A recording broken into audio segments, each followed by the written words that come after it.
Okay. Can you say, here we go again?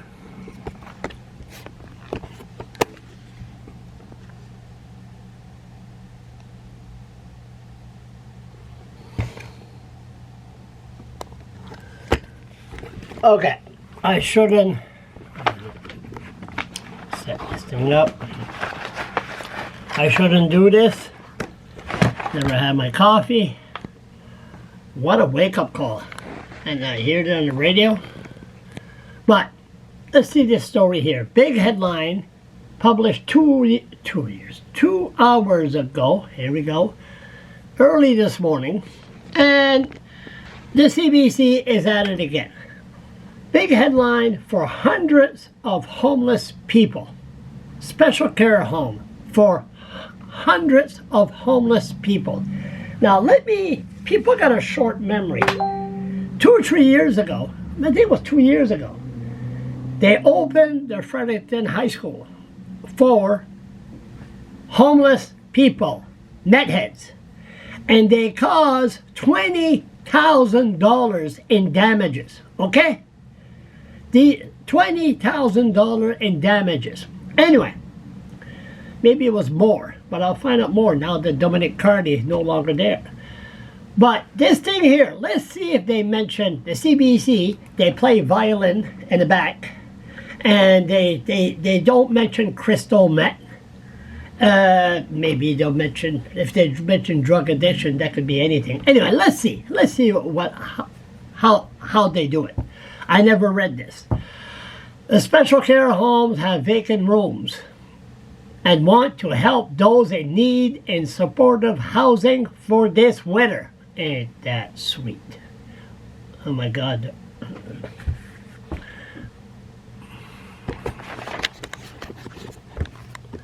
Yeah. They're going to take their time and they're going to color. They're going to do Jesus. Charles, calm down. Calm down. You never had a coffee. Relax. Relax. Alouette Special Care Home Administration, Elizabeth Millay, seen here in the dining room featuring artwork by some of the residents, has seen many transform their lives after moving in and leaving the chaos of the street. Vanessa Blanche, she's the one doing this story. Special care homes operator in New Brunswick believe they could help at least some of the hundreds of people living on the street as winter approaches. In the Moncton area alone, there are 400, now they got a big headline there, 400 homeless people. At the same time, Alouette Special Care Home has 15 vacant rooms, according to Administrator Elizabeth Millay, whatever her name is. There has to be 15 people out of 400 that could at least stay here temporarily while they get back on their feet. With a housing shortage, rising rent, and growing wait lists on a subsidized housing unit, Millay and other special care home operators believe they have a solution that could work. Yes, okay. If you're evicted because of high rent, I want to meet you. Or you had to leave because of high rent, I want to meet you. Because I don't believe they exist. I believe the government steps in and moderate the situation or helps. What else? On the subsidized housing unit, these people are not homeless. They're just waiting to have a cheaper place. That's what I believe. What do I know? Millay and other special care home operators believe they have a solution that could work for some. Okay, there's another face of a woman.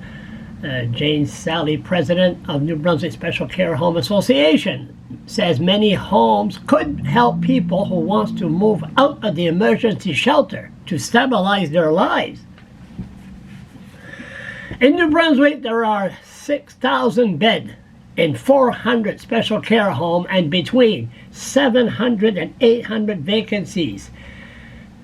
It says blah, blah, blah. Special care homes are licensed by the Department of Social Development and offer level 2 cares, which include 24 hours assisted supervision. They charge about $100 a day, or nearly $3,000 per month. In many cases, the Department of Social Development foots all or part of the bill. Sure, if it's common sense. This is not common sense. Surley said each home focused on a particular type of clientele, with about a third specializing in helping with mental health disorders. Yes, no problem. Voila. Intellectual disabilities. Voila. And addiction recovery. And the 400, there's about over 300 is addiction recovery. But they don't say crystal meth. How much I got here? 5 minutes. I gotta hurry up. It's a complete transmission. It's the Alouette Special Care Home receive meals, laundry, housekeeping, medication management, transportation, and even haircuts. Most important support is access to a social worker, indoor doctor. Some of her residents had come from shelters and has seen transferred their life, and they're showing the room. People that move in here are in crisis. Yeah, a lot of times they're really not doing well. Of course not. And adding the staff, see resident improves within weeks. I'd like to know how they do it. They get back on their medication, and all the basic are covered for them. And some looking for part-time jobs and moving into apartments of their own. It's a complete transformation. Okay, this is too much.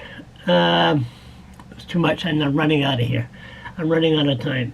It's pretty awesome. Do I hear crystal meth? Number of homeless people need a supporting housing. Yes. Robots from project believe meeting people who are in crisis, social development that you care. I mean, look. You could put a METH head into that. I mean, holy mackerel. But anyway, at the bottom line, okay, I'm almost done here. This could be a part 2.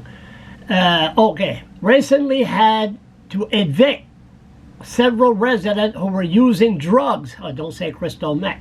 The heartbreaking part is that they end up back on the street where they came from. Yes, like that really makes my staff cry when that happens. When they would like to see the province provide funding so they could hire an addiction counselor or make a counselor available on a weekly basis. Okay, I hear enough. You think putting METH heads in a special care home? CBC, what the hell are you doing? You can't put a METH head in a special care home. I'm sorry, you can't. I like to hear, sure, I would love to see a METH head go there and say, oh my God, I got help. When they approach them in the tent, they say, okay, we have offer you services. And they don't take it. Of course not. And it's like in jail. They go to jail for a year. They come out. They look good, but then they go back on the street, and then they turn to be the same way they used to be. It's sad. I wish there was a good news story, but there's no way in the world. The CBC has to stop saying homeless people, because they're not homeless. They choose to be homeless. So they give them housing, and they don't flush the toilet for 3 months. They piss in the washing machine. They leave garbage till the ceiling. I mean, it's terrible. They destroy and destroy. You can't help these people. People say, well, Charles, what do you suggest? I said, well, build a concrete building and toilet and whatever. But personally, you have to change the Mental Health Act. That's the only way to help those people. Change the